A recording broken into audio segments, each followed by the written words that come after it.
MSTV is honoring Black history. Here's your host, Kiera Lake. Hello and thank you for joining us. I'm Kiera Lake.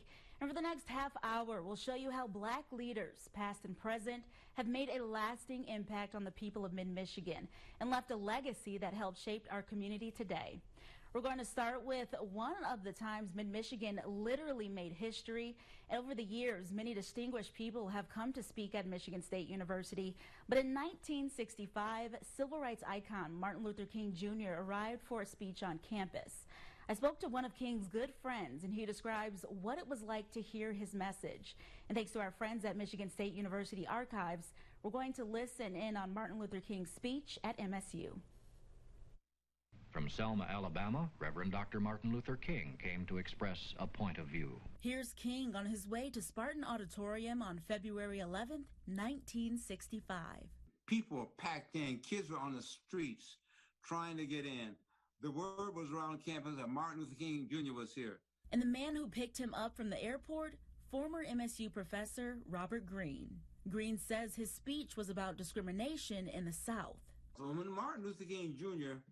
would give speeches at northern urban universities like University of Wisconsin, Michigan State, Ohio State, he would address, these schools were 90% white. And Michigan State at the time maybe was about 93% white. So he would direct a lot of his comments to young white students. He said, you have an obligation and a responsibility to come help us out. Whatever men are to assemble, the cry is always the same. We want to be free.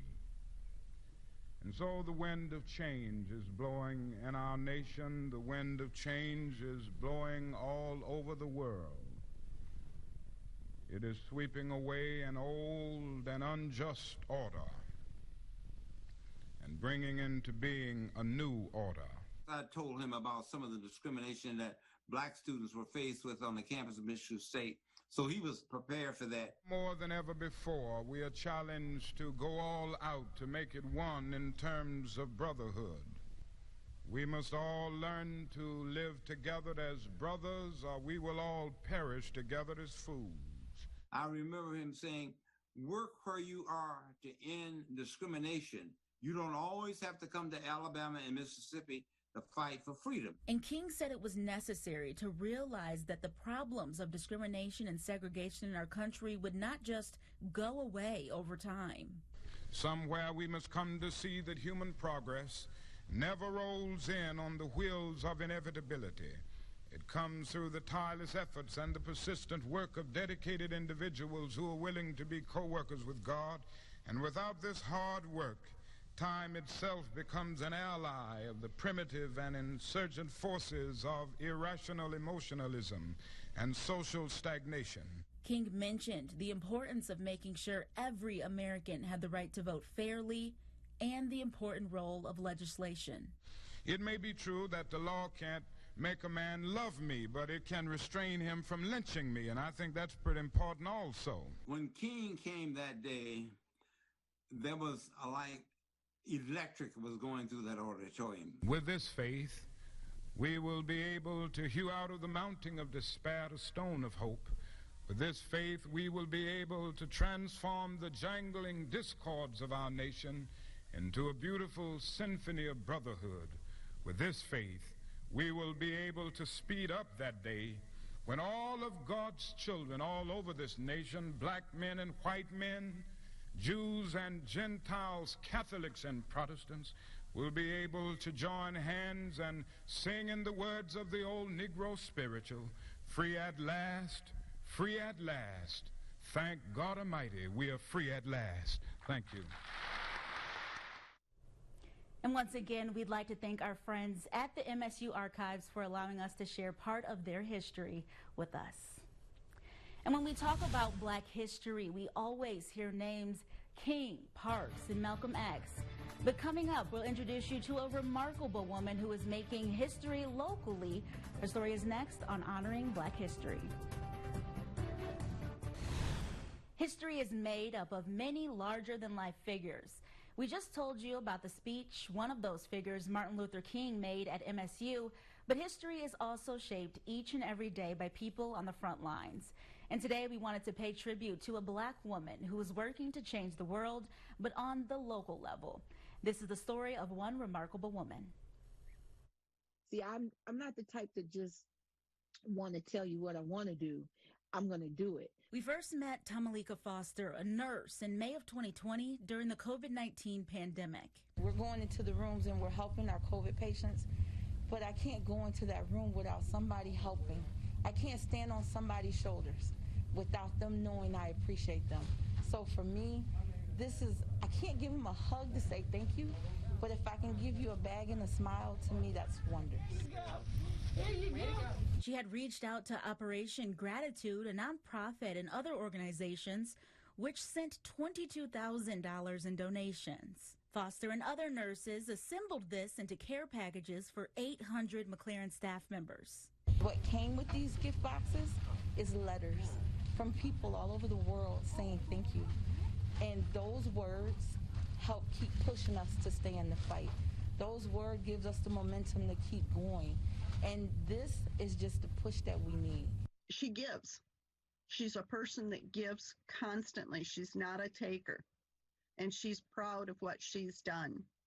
And now you've got me sort of crying. I can't breathe. Fist up! But just as quickly as COVID-19 became a concern for communities across the country, viral videos of police brutality became front and center and a concern for the black community. I want to stop the killing. I want to stop crying. And after seeing this, as a black woman, Foster had set a new goal for herself. June 27th, I had my own protest on the Capitol, and it was a silent sit-in against racism. And everybody, it was a vision that God gave me, and everybody wore white to represent peace and all the souls that's passed from violence. And yellow was our leaders, to show that our leaders need to get a bright idea for a brighter future. Her mission was to celebrate the lives lost to violence while exposing the pain of racism. And while raising awareness, she got the attention of the Lansing police chief. And the list of contributions continues. I spoke at the Proud Boys event, so did a moment of silence at both of McLaren's hospitals. For the Lansing Park and Recreations, their Black History Month celebration, I was staying busy. And for the future, Foster is in the works of starting her own nonprofit. And she is also working with Michigan State Representative Sarah Anthony on the Crown Act to protect people from unequal treatment based on race-based hairstyles. Whether it's in dreads, whether it's in braids, whether it's in my beautiful afro or my curly hair. So why do all this? I have children, and one day I have grandchildren, and I want to leave a legacy, and I want to go to my grave knowing that I've changed this world for them, and not just for those that come after me, but for other people's children.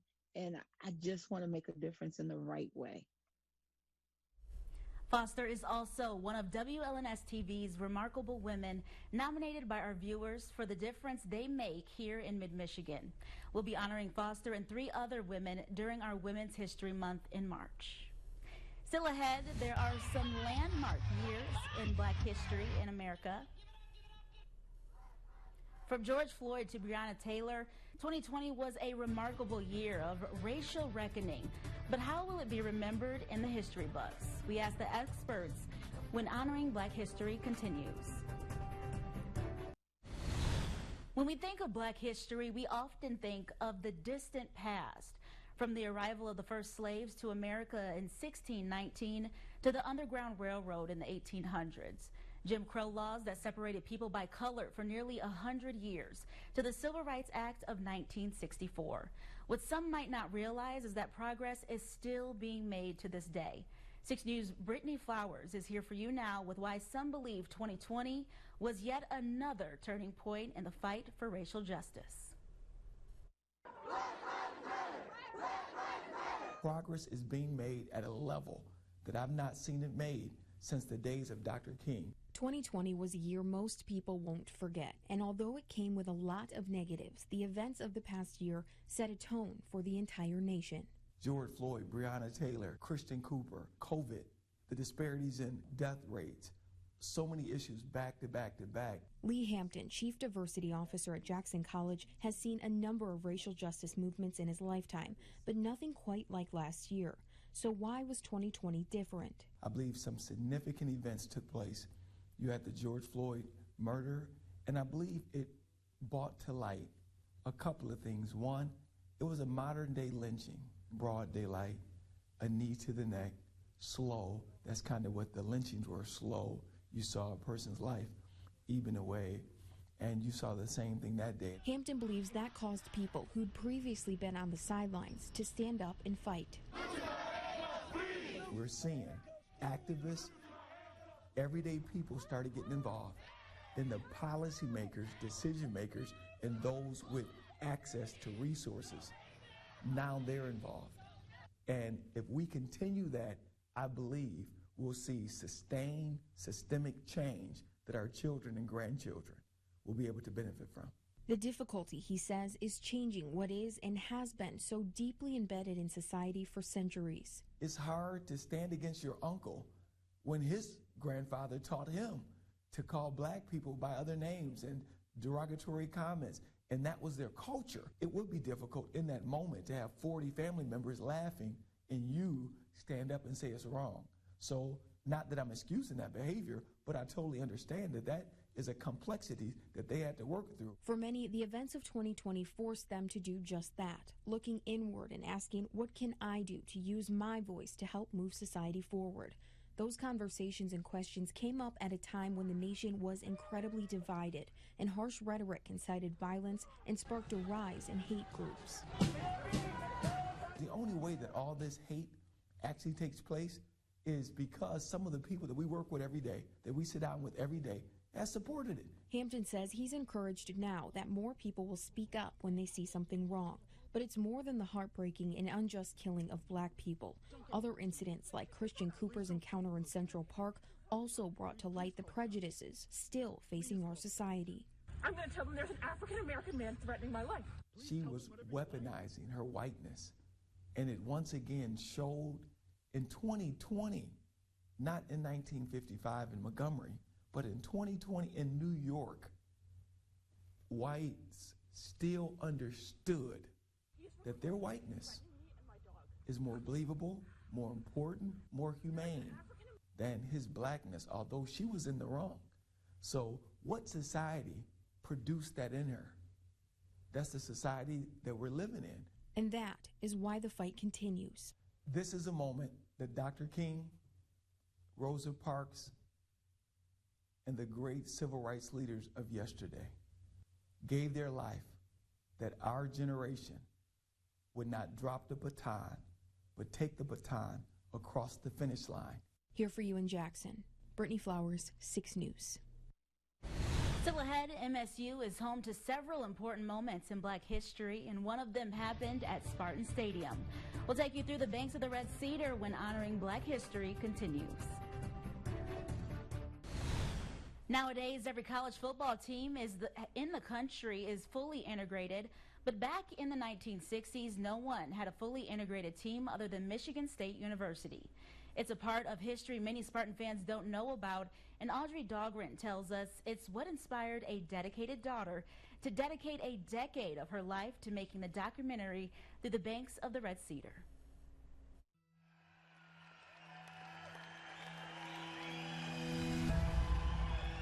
The civil rights movement was not just about marches and sit-ins and boycotts and protests. It was also about confronting segregation in different spaces. And the Michigan State teams of the 1960s, they confronted segregation on the field physically. They challenged the color line in numerous ways. Imagine if your dad was a part of one of the most monumental moments in the history of college football. And growing up, you never knew it. For me, as my father's daughter, I grew up my whole life really up until Bubba Smith passed away in 2011, not even knowing this full story. I knew my personal family story of my parents growing up during segregation, how different their life was from mine and my siblings, but I didn't know the details in terms of how my dad got to Michigan State. Maya's father is Gene Washington, the legendary Minnesota Vikings wide receiver who was the 8th overall pick in the 1967 draft, and he played an instrumental role in helping Michigan State win back-to-back Big Ten titles during the 1965 and 66 seasons, all of which may have never happened if it wasn't for Smith. I wouldn't be speaking to you. I wouldn't be doing the things that I've been able to do in this world if it weren't for the gesture of Bubba Smith and his father, Willie Ray Smith, giving my dad an opportunity by suggesting that Duffy Daugherty take a look at my dad. They were opponents. They went to opposing high schools. It's the idea that things were that dire for African Americans in the South at that time. Duffy Daugherty didn't know it back then, but his approach to recruiting would forever change the sport of college football. He scouted the best black football talent from the segregated South to build a powerhouse program. The impact, not just for my family, but so many of the children and grandchildren of these men who played for Duffy Daugherty are living the impact of that door opening, of having access to education is just something you can't measure. Have you ever thought if Duffy was still alive? I mean, have you ever thought of what you would say to him or what a conversation would be like with him if he was still living? Well, I think I would first just say thank you. I would thank him for whatever it was within him that allowed him to be innovative, to step outside of the box and sort of do what was uncommon, if not unpopular at the time. Washington refers to her documentary Through the Banks of the Red Cedar as her passion project, and it's easy to see why. It's her way of showing her appreciation to her dad and his remaining teammates and coaches before it's too late. I do feel like Duffy Daugherty is quite aware of all of the all of the things I've been doing, these past 10 years. It's dumbfounding to think that, him just kind of executing a strategy to get really talented players on his team who happen to be black, who happen to be from the segregated South, really is pretty profound. In Lansing, Audrey Dahlgren, 6 News.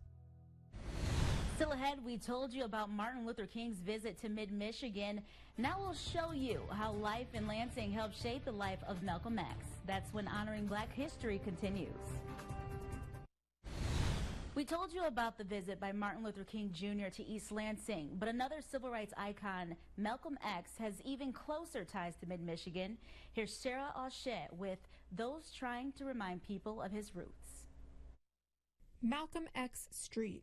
This sign is one way Lansing honors the civil rights activist who walked these same streets 93 years ago, but back then he was known as Malcolm Little. The Little family purchased a house up in the Westmont subdivision up by what's today the airport off of Grand River Avenue. Malcolm X was born in Nebraska and moved to Lansing at 2 years old with his parents. His father, Earl Little, moved them to a predominantly white neighborhood, and within a year of moving there, the Little house burned to the ground, most likely an arson attack by white supremacists. This is where one of Malcolm X's houses was located, right where this auto body now stands.